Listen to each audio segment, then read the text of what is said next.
예, 여러분 반갑습니다. 어반입니다. 오늘은요, 살아가는데 필요한 하나의 지혜라면 지혜라고도 할 수 있고, 처세라면 처세라고도 말할 수 있는 거에 대해서 이야기를 한번 해보려고 합니다.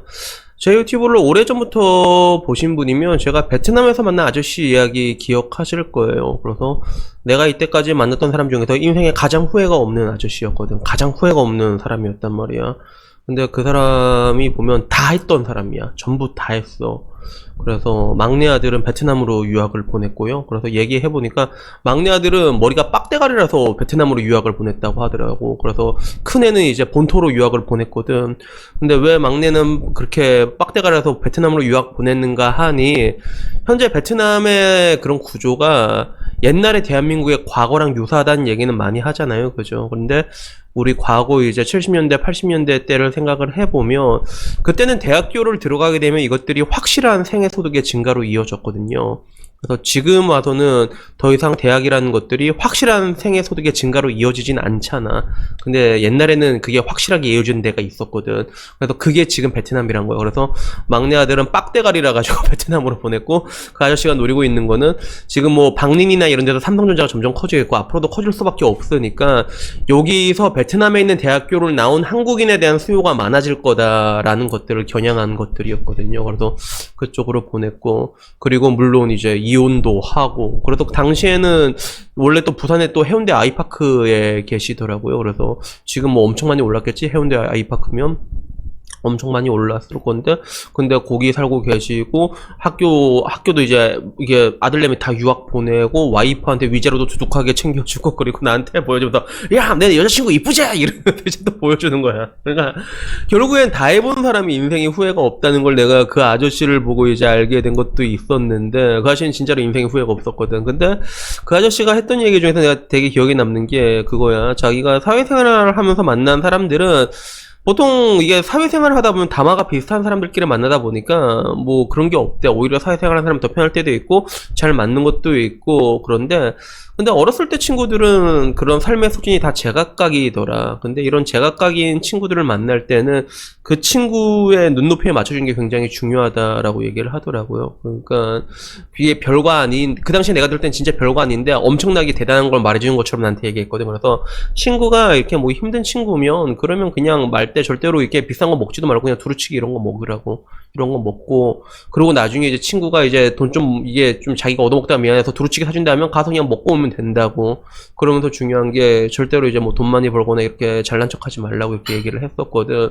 그래서 그때는 그 아저씨가 엄청난 뭔가 인생의 비결을 말해주는 것처럼 얘기를 했는데 별 했었어, 사실 그때는. 근데 지금 와서 봤을 때는 충분히 괜찮은 비결란 말이야, 그게. 정말로 여기에는 나름 압축적인 그런 것들이 좀 들어가, 처세나 이런 것들이 들어가 있는 것들이 분명히 있었거든, 인간관계에 대해서.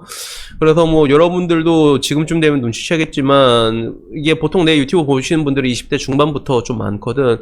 보통 20대 중반부터 인간관계가 가지치기가 그때부터 시작이 돼. 그때부터. 그래서 일단은 뭔가 이제 직장 같은 데 들어가도 뭐 공기업 들어간 놈이 있을 거고, 그지? 대기업 들어간 놈이 있을 거고, 그리고 뭐 조소도 있을 거고, 그렇거든요. 그러면 이게 공기업이랑 대기업 들어가는 애는 별 생각 없단 말이야. 근데 조소 다니는 애들, 이게 조소라고 하니까 나도 좀 미안한데, 여기 다니는 사람들 얘들을 보면 열등감을 느끼게 돼. 그게 왜 그러냐면 내가 미친 개한테 그랬잖아. 그게 사람 마음에 하는 게 그렇거든. 그런 것들은 정말로 어쩔 수가 없었던 것 같아요. 나도 이제 그런 것들을 떨쳐내는데 시간이 많이 필요하긴 필요했지만, 그러다 보니까 여기서 뭔가 이제 사람이라는 동물이 이제 맨 처음에 그렇게 대기업 들어가고 그러면 어깨뽕도 들어가고 자랑하고 싶고 그러잖아. 근데 그 얘기들은 그렇게 꼴 듣기 싫다. 그렇게 싫다, 그게. 약간 이런 것들에 대해서 얘기를 했던 거지. 그래서 결국에는 이제 뭐 잘난 척 하지 마라 이런 것들도 굉장히 중요한데, 근데 나는 또 이게 안 좋은 게, 내 라방이나 이런 거 본 사람 알겠지만 나도 은근히 내 자랑하는 걸 되게 좋아하거든. 그래서 얼마 전에도 유튜브 영상을 하나 올렸잖아. 여자친구 어린애 생겼다고. 그래서 지금은 와서 생각하면 굳이 이게 뭐라고 해야 되나, 여자친구 사귀는 영상을 이제 어린애 사귀는 이 영상을 찍을 필요가 있었을까라고 생각을 하는데, 그때는 그래도 뭔가 좀 알리고 싶은 그런 것도 있었고, 그리고 그걸 떠나가지고 뭔가 그런 느낌 있잖아요. 여자친구한테도 좀 이제 내가 그래도 너를 이렇게 사귄다 하고 이렇게 얘기를 했다라는 것들을 이제 보고하고 싶은 마음도 있었고, 근데 문제는 이제 결론적으로 그 영상을 찍음으로 인해 가지고 예상은 했지만 생각보다 많은 사람들이 구독자가 이탈을 했거든. 그게 진짜로. 그래서 고객님들은 존나 냉정하단 말이야. 그래서 한 50명 나갔어. 그래서 내가 유튜브를 요새 3만을 앞두고 있는데 3만이 나한테는 정말로 어떻게 보면 내 유튜브를 시작하면서 나의 목표였어. 최종 목표가 3만 명이었고 나는. 그래서 3년 동안 3만 명을 찍는다가 최종 목표였고, 이제 그게 이제 목전에 이제 3개월 남았지. 3개월 앞두고 있어서 최근 추세로 봤을 때 한 달에 막 180명 이렇게 늘어나고 있단 말이야. 근데 그 중에 50명을 날린 거예요. 그래서 거의 뭐 이제 일주일 넘게 농사를 그냥 바로 이제 리셋시킨 그런 게 됐는데, 근데 결국에는 뭐 그래서 그런 관점에서 이 이야기는 내가 나한테 하는 이야기도 해요. 그래서 앞으로 내가 봤을 때 한국에는 더더욱더 필요한 게 그런 게 필요한 것 같아.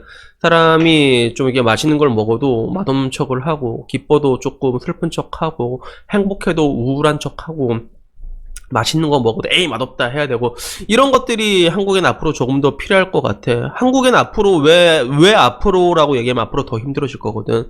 삶이 팍팍해지면 이런 것들이 사회적인 깔린 기저도 거기에 맞춰갖고 급속도로 변해갈 수밖에 없단 말이에요. 그래서 여러분들에게 말하고 싶은 게 뭐 이제 북유럽 노르딕 국가라고 하잖아. 그래서 그쪽을 보면 얀테이 법칙이라는 게 있어. 들어본 사람 들어봤을 거야. 그래서 이 얀테이 법칙이라는 게 뭐냐면 그냥 내 스스로가 타인보다 특별하다거나 더 낫다고 이렇게 생각하지 말라는 거거든. 그래서 여기 보면 전부 다 비슷한 것들이야. 그래서 뭐 당신이 특별하다고 생각하지 마라. 당신이 남들보다 좋은 사람이라 생각하지 마라. 똑똑하다고 생각하지 마라. 네가 많이 안다고 생각하지 마라. 네가 더 중요한 사람이라고 생각하지 마라. 남들을 비웃지 마라. 그리고 남을 가르치려고 하지 마라.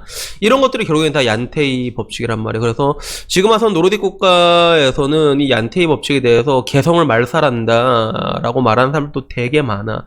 반감을 가져온 사람도 되게 많거든. 그래서 실제로 비정상회담 이런 데서 보면 일부러 좋은 차를 못 끈대. 그래서 좋은 차 같은 거 끌고 이렇게 자랑하기 시작하면 은따를 당하는 거거든.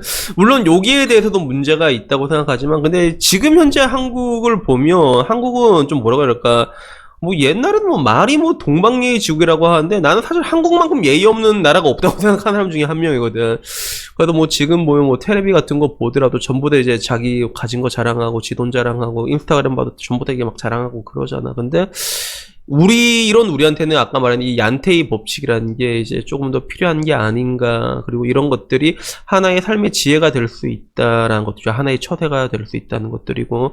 그래서 옛날에는 보면 이게 어르신들이 이렇게 얘기하고 아저씨들 얘기하다 보면 요즘 뭐 괜찮아요 라고 말하면 다 뭐라고 얘기해.